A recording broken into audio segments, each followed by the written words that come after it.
ஓம் சாய்ராம். அத்தியாயம் 36. 2 கோவா கனவான்கள் திருமதி அவுரங்காபாத்கர் ஆகியோரின் அற்புத கதைகள். இந்த அத்தியாயம் கோவாவில் இருந்து வந்த 2 கனவான்கள் சோலாப்பூரின் திருமதி அவுரங்காபாத்கர் ஆகியோரின் அற்புத கதைகளை பற்றி கூறுகின்றது. 2 கோவா கனவான்கள். ஒருமுறை சாயி பாபாவின் தரிசனத்தை பெறுவதற்காக கோவாவில் இருந்து இருவர் வந்து அவர் முன் வீழ்ந்து பணிந்தனர். இருவரும் ஒன்றாக வந்த போதும் அவர்களில் ஒருவரிடம் மட்டுமே பாபா தட்சணையாக ரூபா 15 கேட்டார். அதுவும் விருப்பமுடன் கொடுக்கப்பட்டது. மற்றொருவர் தாமாகவே முன்வந்து ரூபா 35 அளித்தார். மற்றெல்லோரும் ஆச்சரியப்படும்படியாக பாபா அதை பெற்றுக்கொள்ளவில்லை. அங்கிருந்த ஷாமா பாபாவிடம், என்ன பாபா, இருவரும் ஒன்றாக வந்தனர்.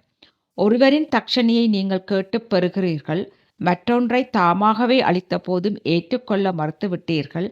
ஏன் இந்த வேறுபாடு என்றார். அதற்கு பாபா, ஷாமா, உனக்கு ஒன்றும் தெரியாது. நான் ஒருவரிடமிருந்தும் ஒன்றும் எடுத்துக்கொள்வது இல்லை. இம்மசூதியின் ஆளும் தெய்வமான மசூதி மாயும் குறிக்கப்பட்ட கடன் தொகையை கேட்டால் அதை அவர் அளித்து கடனிலிருந்து விடுபடுகிறார். கவனிக்கும்படியாக எனக்கு எவ்வித வீடோ சொத்தோ குடும்பமோ இருக்கிறது. எனக்கு எதுவுமே தேவையில்லை. எப்போதும் சுதந்திரமாகவே இருக்கின்றேன். கடன், பகைமை, கொலை ஆகியவளுக்கு பரிகாரம் தேடப்பட்டே ஆக வேண்டும். தப்ப வழியே இல்லை என்று கூறிவிட்டு பின் தமக்கே உரித்தான பாணியில் பின்வருமாறு கூறத் தொடங்கினார். முதலில் அவர் ஏழையாக இருந்ததாகவும் அவருக்கு ஒரு வேலை கிடைத்தால் முதல் மாத சம்பளத்தை காணிக்கையாக செலுத்துவதாகவும் வேண்டிக் கொண்டார். மாதம் ரூபா 15 சம்பளமுள்ள ஒரு வேலை அவருக்கு கிடைத்தது. பின்னர் சம்பளம் படிப்படியாக உயர்ந்து 700 அடைந்தது. ஆனால் அவரின் சுபீட்சத்தில் அவர் வேண்டிக் கொண்டதை முழுமையாக மறந்துவிட்டார். கர்மவினை அவரை இவ்விடம் தள்ளிவிட்டிருக்கிறது. அதனால் அத்தொகையை நான் அவரிடமிருந்து தட்சணையாக பெற்றேன். மற்றொரு கதை. கடற்கரை ஓரமாக நான் உலாவி திரிந்து கொண்டிருந்த போது ஒரு பிரமாண்டமான மாளிகையை வந்தடைந்தேன். அதன் தாழ்வாரத்தில் அமர்ந்தேன். வீட்டுக்காரர் எனக்கு நல்ல வரவேற்பு அளித்து வயிறார உணவளித்தார். உறங்குவதற்காக அலுமாரிக்கு அருகிலுள்ள தூய சுத்தமான இடத்தை எனக்கு காண்பித்தார். அங்கு உறங்கினேன். நான் ஆழ்ந்த துயில் கொண்டிருக்கும் போது அம்மனிதன் சுவற்றை கன்னம் வைத்து உள்நுழைந்து என் பையிலிருந்த பணத்தையெல்லாம் கத்தரித்து எடுத்துக்கொண்டான். கண் விழித்த போது எனது 30,000 திருடப்பட்டு விட்டதை அறிந்தேன். பெரிதும் கவலையுற்று புலம்பிக் கொண்டிருந்தேன். பணம் கரன்சி நோட்டாக இருந்தது. அப்பிராமணன் அதை திருடிவிட்டான் என நான் நினைத்தேன். உணவிலும் பானத்திலும் எனது விருப்பத்தையெல்லாம் இழந்து அந்த தாழ்வாரத்திலேயே 15 நாட்கள் புலம்பி அழுது கொண்டு உட்கார்ந்திருந்தேன். 15 நாட்கள் கழித்ததும் வழிப்போக்கனான ஒரு பக்கிரி தான் அழுது கொண்டிருப்பதைக் கண்டு எனது துன்பத்திற்கான காரணத்தை விசாரித்தார். நான் அவரிடம் எல்லாவற்றையும் கூறினேன். அதற்கு அவர், நான் சொல்லுகிறபடி நீ செய்தீரால் ஆனால் உமக்கு பணம் திரும்ப கிடைக்கும். ஒரு பக்கிரியிடம் செல்லும் நான் அவரை பற்றிய விவரம் தருகிறேன். அவரிடம் உண்மை முழுவதும் சமர்ப்பித்துவிடும். அவர் உனது பணத்தை மீட்டு தருவார். இந்த இடைப்பட்ட வேளையில் பணம் திரும்ப கிடைக்கும் வரை உமக்கு பிடித்தமான உணவை விட்டுவிடவும் என்றார். அப்பக்கிரியின் அறிவுரைப்படி நடந்து எனது பணத்தை திரும்ப பெற்றேன். பின்னர் வாதாவை விட்டு நீங்கி கடற்கரையை அடைந்தேன். அங்கு ஒரு நீராவி கப்பல் நின்று கொண்டிருந்தது. அதில் கூட்டமாக இருந்ததால் ஏற முடியவில்லை. ஆனால் அங்கிருந்த நல்ல குணமுடைய பியூன் ஒருவன் எனக்காக குறுக்கிட்டதால் அதிர்ஷ்டவசமாக உள்ளே ஏறினேன். கப்பல் என்னை அக்கறை கொண்டு சேர்த்தது. அங்கிருந்து ரயில் ஏறி மசூதி மாயிடம் வந்தேன். கதை முடிந்தது. பாபா ஷாமாவிடம் அவ்விருந்தாளிகளை அழைத்து சென்று அவர்களின் உணவுக்கு ஏற்பாடு செய்யும்படி கேட்டுக்கொண்டார். பின்னர் ஷாமா அவர்களை வீட்டிற்கு அழைத்து சென்று உணவளித்தார். உணவின் போது ஷாமா அவர்களிடம் பாபாவின் கதை விளங்காத புதிராக இருப்பதாகவும், ஏனெனில் அவர் கடற்கரை பக்கமே சென்றது கிடையாதென்றும், ரூபா 30,000 போன்ற எவ்வித பணத்தையும் அவர் வைத்திருக்கவில்லை என்றும், பயணம் செய்ததே இல்லை, பணத்தை தொலைத்ததே இல்லை, மீண்டும் அதை திரும்ப பெற்றதே இல்லை என்றும் கூறி அதை அவர்கள் புரிந்து கொண்டு அதன் குறிப்பு நுட்பத்தை அறிந்து கொண்டார்களா என்று கேட்டார். விருந்தினர் ஆழ்ந்த மனமுருகி கண்ணீர் சந்தினர். தொண்டை அடைக்கும் குரல் அவர்கள், பாபா நிறை பேரறிவுடையவர், எல்லையற்றவர், தன்னிகர் இல்லாத முழு முதற் பொருள். அவர் உரைத்த கதை சரி நுட்பமாகவே எங்களது கதையே ஆகும். அவர் பேசியவை யாவும் எங்களை பொறுத்தவரை ஏற்கனவே நடந்துவிட்டன. இது எல்லாம் அவர் எங்கனம் அறிந்தாரென்று ஆச்சரியத்துள் எல்லாம் ஆச்சரியம். எல்லா தகவல்களையும் நாங்கள் உணவிற்கு பின் உரைக்கின்றோம். உணவிற்கு பின் அவர்கள் வெற்றிலை போட்டுக் கொண்டிருக்கும் போது விருந்தினர் தங்கள் கதையை சொல்ல ஆரம்பித்தனர். அவர்களுள் ஒருவர் கூறுகிறார், மலைத்தொடரின் மீதுள்ள ஒரு கோடை வாசஸ்தலமே எனது சொந்த ஊர். ஒரு வேலை தேடி பணம் சம்பாதிக்கும் பொருட்டு கோவாவுக்கு சென்றேன். தத்தர் தெய்வத்திடம் எனக்கு வேலை கிடைத்தால் முதல் மாத ஊதியத்தை சமர்ப்பிப்பதாக வேண்டிக் கொண்டேன். அவரது அருளால் ரூபாய் 15 சம்பளமுள்ள ஒரு வேலை கிடைத்தது. பாபா குறிப்பிட்டபடியே எனக்கு உத்தியோக உயர்வும் கிடைத்தது. எனது வேண்டுதலை பற்றியெல்லாம் அதன் பிறகு நிச்சயமாக மறந்தே விட்டேன். இவ்வகையாக பாபா அதை நினைவுபடுத்தி ரூபாய் 15 என்னிடமிருந்து மீட்டு பெற்றுக்கொண்டார். ஒருவர் நினைக்கும்படியாக அது தட்சணை அன்று பழைய கடன் ஒன்றை அடைத்தலும் நீண்ட நாள் மறந்து போன வேண்டுதலை நிறைவேற்றுதலும் ஆகும். நீதி. உண்மையில் ஒருபோதும் பாபா எந்த பணத்தையும் ஜாசிக்கவில்லை. தமது அடியவர்களையும் ஜாசிக்க அனுமதிக்கவில்லை. ஆன்மீக முன்னேற்றத்துக்கு பணத்தை ஒரு அபாயமாக தடையாக அவர் கருதினார். தமது பக்தர்களை அதன் பிடியில் விழ அனுமதிப்பதில்லை. இந்த விஷயத்தில் பகத் மகள்சாபதி ஒரு உதாரணம் ஆவார். அவர் பரம ஏழை. வரவையும் செலவையும் ஒன்றாக்க அவரால் இயலவில்லை. பாபா அவரை ஒருபோதும் எந்த பணத்தையும் சம்பாதிக்க அனுமதிக்கவில்லை. தமது தட்சணை பணத்தினின்றும் ஏது கொடுக்கவும் இல்லை. ஒருமுறை ஹம்ஸ்ராஜ் என்ற தயாளமும் தாராள குணமுள்ள ஒரு வியாபாரி பாபாவின் முன்னால் மகள் சாபதிக்கு ஒரு பெருந்தொகை அளித்தார். ஆனால் பாபா அதை ஏற்றுக்கொள்ள அவரை அனுமதிக்கவில்லை. பின்னர் இரண்டாவது விருந்தினர் தனது கதையை கூறினார். எனது பிராமண சமையல்காரன் எனக்கு 35 ஆண்டுகளாக விசுவாசத்துடன் பணிவிடை செய்து வந்தான். அசிஷ்டவசமாக தீய வழிகளில் இறங்கினான். அவன் மனம் மாறி என்னுடைய செல்வத்தையே கொள்ளையடித்தான். நாங்கள் எல்லாம் தூங்கிக் கொண்டிருக்கும் போது உள்ளே வந்து எனது அலுமாரி வைக்கப்பட்டுள்ள அறையின் சுவற்றை கன்னம் வைத்து கரன்சி நோட்டுகளாக நான் சேகரித்திருந்த 30,000 முழுவதையும் கொண்டு போய் விட்டான். பாபா அதே தொகையை எங்கென குறிப்பிட்டார் என்பது எப்படி என்று எனக்கு தெரியாது. இரவும் பகலும் நான் அழுது கொண்டிருந்தேன். எனது விசாரணைகளின் பலன் ஒன்றுமில்லை. ஆழ்ந்த கவலையில் அரை மாதத்தை கழித்தேன். தாழ்வாரத்தில் நான் அமர்ந்திருந்த போது அவ்வழியாக போய்கொண்டிருந்த ஒரு பக்கிரி வருத்தப்பட்டு நொந்து போயிருக்கும் எனது நிலையை கவனித்துவிட்டு அதன் காரணத்தை விசாரித்தார். அனைத்தை பற்றியும் அவரிடம் கூறினேன். கோபர் கவான் தாலுகா ஷிரடியில் சாயி என்ற பெயருடைய அவாலியா ஒருவர் இருப்பதாக அவர் கூறினார். அவரிடம் ஒரு வேண்டுதல் செய்து கொள். உனக்கு மிகவும் பிடிக்கும் உணவு ஒன்றை மனதில் நினைத்து உமது தரிசனம் பெறும் வரை அவ்வுணவு உண்பதை நீக்கிவிட்டேன் என்று கூறிக்கொள் என்றார். பின்னர் அவ்வாறே நான் பிரார்த்தனை செய்து கொண்டேன். அரிசிச்சோறு சாப்பிடுவதை விட்டுவிட்டேன். பாபா அதை எனது சொத்தை மீண்டு பிறகும் நான் உமது தரிசனத்தை பெற்றான பிறகும் உண்பேன் என்று உறுதி கொண்டேன். இதன் பின் 15 நாட்கள் கழிந்தன. அந்த பிராமணன் தானாகவே என்னிடம் திரும்பி வந்து எனது பணத்தை திருப்பிக் கொடுத்து தன் செயலுக்காக வருந்தி எனக்கு பைத்தியம் பிடித்து இவ்வாறு நடந்து கொண்டேன். இப்போது உமது காலடிகளில் என் தலையை வைக்கிறேன். தயவு செய்து மன்னித்தருளும் என்றான். இவ்வாறு எல்லாமே நலமாக முடிவடைந்தன.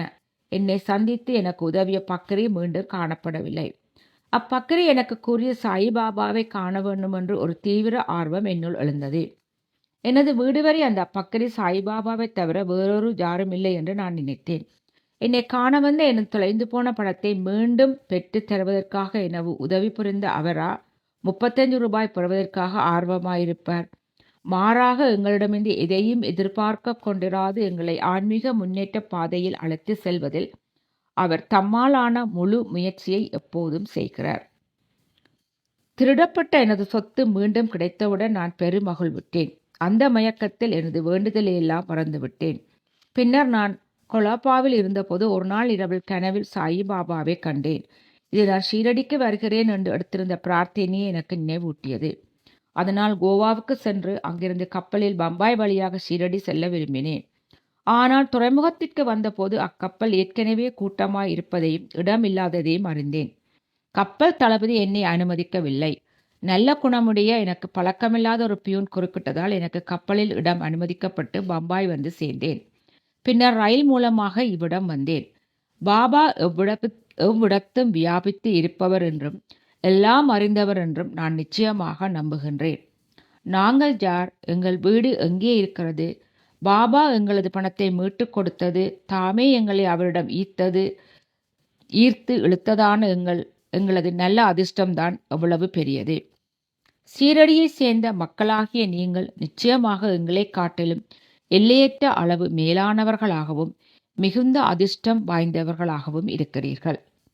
பாபா விளையாடி சிரித்து உரையாடி இவ்வளவு ஆண்டுகள் வாழ்ந்து கொண்டிருப்பதும் உங்களுடனேயே அல்லவா?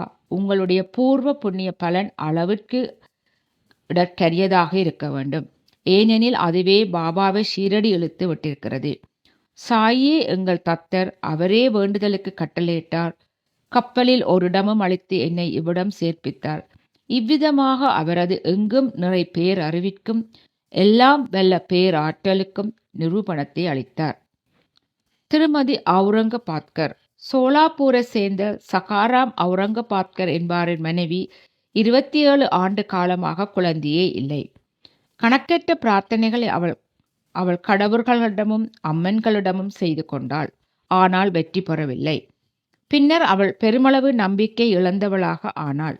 இவ்விஷயத்தில் இறுதியான முயற்சியாக தனது சகோதரியின் புதல்வனான விஸ்வநாத்துடன் ஷீரடி வந்து பாபாவுக்கு சேவை செய்து கொண்டு 2 மாதங்கள் தங்கியிருந்தாள். மசூதிக்கு அவள் சென்ற போதெல்லாம் கூட்டத்தால் மசூதி நிரம்பி இருப்பதையும் பாபா பக்தர்களால் சூழப்பட்டிருப்பதையும் கண்டாள். அவள் அவரை தனியாக கண்டு வீழ்ந்து வணங்கி தனது இதயத்தை திறந்து பிள்ளை வரம் வேண்ட விரும்பினாள். ஆனால் உரிய சந்தர்ப்பம் கிடைக்கவே இல்லை. முடிவாக அவள் பாபாவிடம் அவர் தனியாக இருக்கும்போது தனக்காக பேசும்படி ஷாமாவிடம் கேட்டுக்கொண்டாள். ஷாமா அவளிடம் பாபாவின் தர்பார் வெளிப்படையானது என்றும் எனினும் அவளுக்காக தான் முயற்சிப்பதாகவும் கடவுள் அவரை ஆசீர்வதிக்க வேண்டும் என்றும் கூறினார். தேங்காயுடனும் ஊதுபத்தியுடனும் முன்னிருக்கும் திறந்த வழியில் பாபாவின் உணவு நேரத்தில் தயாராக இருக்கும்படியும் அவர் அவளுக்கு ஜாடை காண்பித்ததும் வர வேண்டும் என்றும் கூறினார். ஒரு நாள் உணவிற்கு பின் பாபாவின் இறக்கையை ஷாமா துண்டால் துடைத்து விட்டு கொண்டிருந்தார். பாபா அப்போது அவர் கன்னத்தை கிள்ளிவிட்டார். தேவா, இந்த மாதிரி என்னை கிள்ளுவது சரியா? இந்த மாதிரி கிள்ளி குறும்பு செய்யும் கடவுள் எங்களுக்கு தேவையில்லை. நாங்கள் உங்களையே சார்ந்து இருப்போர் அல்லவா? அதுதான் எங்களது நெருக்கமான உறவின் பலனா? ஓ ஷாமா, கடந்த 72 தலைமுறைகளாக நீ என்னுடன் இருக்கிறாய். இதுவரை உன்னை நான் கிள்ளியதில்லை. இப்போது நான் உன்னை தொட்டதை குற்றமாக கொண்டு கோபித்துக் கொள்கிறாயே. எங்களுக்கு எப்போதும் முத்தங்களையும் உண்பதற்கு இனிப்புகளையும் கொடுக்கும் ஒரு கடவுளையே நாங்கள் விரும்புகின்றோம். தங்களிடமிருந்து எந்த மரியாதையோ மோட்சக்தியோ புஷ்பக விமானம் முதலானவற்றையோ நாங்கள் வேண்டவில்லை. தங்கள் பாதாம் புயத்தின்பால் எங்களது நம்பிக்கை எப்போது மிக நன்றாகவே தெளிந்த விழிப்பு நிலையில் இருக்க வேண்டும். அதற்கு ஆசீர்வதியுங்கள். ஆம், உண்மையில் அதற்காகத்தான் நான் வந்திருக்கின்றேன். நான் உங்களுக்கு உணவூட்டி பேணி வளர்த்து வருகிறேன். உங்கள் மீது அன்பும் பாசமும் கொண்டிருக்கின்றேன். இதன் பின்னர் பாபா தமது இருக்கையில் போய் அமர்ந்தார். ஷாமா அப்பெண்மணிக்கு ஜாடை செய்தார். அவள் மேலே வந்து வணங்கி தேங்காய் ஊதுபத்தி இவைகள் பாபாவிடம் அளித்தார். பாபா அந்த முத்தல் தேங்காயை ஆட்டினார். அதனுள்ளிருந்த பருப்பு உருண்டு சப்தம் செய்தது. ஷாமா, இது உருளுகிறதே, என்ன சொல்கின்றது என்று கவனி. ஷாமா, இப்பெண்மணி அம்மாதிரியாகவே ஒரு குழந்தையும் தனது வயிற்றில் உருண்டு உயிர் பெற வேண்டும் என்று வேண்டுகிறாள். எனவே அத்தேங்காயை தங்களது ஆசீர்வாதத்துடன் கொடுங்கள். பாபா, இத்தேங்காய் அவளுக்கு மதலை அளிக்குமா? இம்மாதிரி விஷயங்களில் எல்லாம் ஜனங்கள் எவ்வளவு முட்டாள்தனமாகவும் போலி நம்பிக்கையுடன் இருக்கிறார்கள். ஷாமா, தங்களது மொழி ஆசி இவைகளின் சக்தியை நான் அறிவேன். தங்களது சொல் அவளுக்கு குழந்தையின் தொடரையே அளிக்கும். நீங்கள் விவாதி கொண்டிருக்கிறீர்களே தவிர உண்மையான ஆசையை அளிக்கவில்லை. விவாதம் கொஞ்ச நேரம் நடந்து கொண்டு இருந்தது. பாபா தேங்காயை உடைக்கும்படி மீண்டும் மீண்டும் ஆணையிட்டு கொண்டிருந்தார். ஷாமாவோ முழு தேங்காயையும் அப்பெண்மணிக்கு அளிக்கும்படி விவாதித்து கொண்டிருந்தார். முடிவாக பாபா சம்மதித்தார். பாபா, அவளுக்கு ஒரு குழந்தை பிறக்கும். ஷாமா, எப்போது? பாபா, 12 மாதங்களில். இதன் பேரில் தேங்காய் 2ஆக உடைக்கப்பட்டு ஒரு பகுதியை இருவரும் உண்டனர். மறுபகுதி அவளிடம் அளிக்கப்பட்டது. பின்னர் ஷாமா அப்பெண்மணியின் பக்கம் திரும்பி, அன்புள்ள அம்மையே, நீ எனது மொழிகளுக்கு ஒரு சாட்சி. 12 மாதங்களுக்குள் உனக்கு குழந்தை ஏதும் பிறவாவிட்டால் ஒரு தேங்காயை இந்த தெய்வத்தின் தலையின் மீது அடித்து அவரை மசூதியிலிருந்து வெளியே விரட்டி விடுவேன். இதை நான் செய்ய தவறுவேனாயின் என்னை மாதவ் என்று நானே அழைத்து கொள்ள மாட்டேன். நான் கூறுவதை நீ விரைவில் உணர்வாய் என்று சூளுரைத்தார். அவள் ஓராண்டுக்குள் ஒரு புதல்வனை பெற்றெடுத்தாள். புதல்வனது 5வது மாதத்தில் அவனை மசூதிக்கு எடுத்து வந்தாள். கணவன் மனைவி இருவரும் பாபாவின் முன்னால் வீழ்ந்து வணங்கினார்கள். நன்றியுள்ள அத்தகப்பனார் ரூபாய் 500 அன்பளிப்பாக சமர்ப்பித்தார். ஷியாம் கர்ணா என்ற பாபாவின் குதிரைக்கு ஒரு கொட்டகை கட்டுவதற்காக அத்தொகை செலவிடப்பட்டது. ஸ்ரீ சாயி பணிக அனைவருக்கும் சாந்தி நிலவட்டும்.